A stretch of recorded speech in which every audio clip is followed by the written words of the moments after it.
রাশিয়ার পূর্ব প্রান্তের আমুর প্রদেশে খোঁজ পাওয়া যাচ্ছিল না আস্ত একটি বিমানের। অবশেষে ওই বিমানের ধ্বংসাবশেষের খোঁজ পাওয়া গেল ওই প্রদেশেই। স্থানীয় সংবাদ মাধ্যমগুলির প্রতিবেদনে উদ্ধৃতি করে এমনটাই জানিয়েছে সংবাদ সংস্থা রয়টার্স। বিমানটির খোঁজে তল্লাশি অভিযানে নামা একটি হেলিকপ্টার থেকে বিমানটির পোড়া ধ্বংসাবশেষ দেখতে পাওয়া গিয়েছিল বলে ওই প্রতিবেদনে জানানো হয়েছে।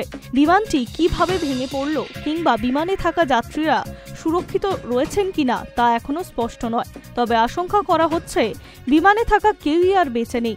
যাত্রীবাহী ওই বিমানে ছিলেন 6 বিমান কর্মী সহ 46 জন যাত্রী। এয়ার ট্রাফিক কন্ট্রোল বা এটিসির তরফে বিমানটির সঙ্গে যোগাযোগ চেষ্টা করা হলেও সেটি কোথায় রয়েছে তার খোঁজ পাওয়া যাচ্ছিল না।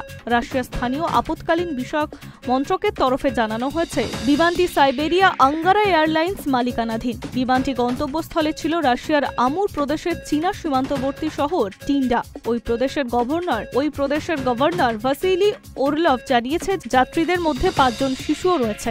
High News network.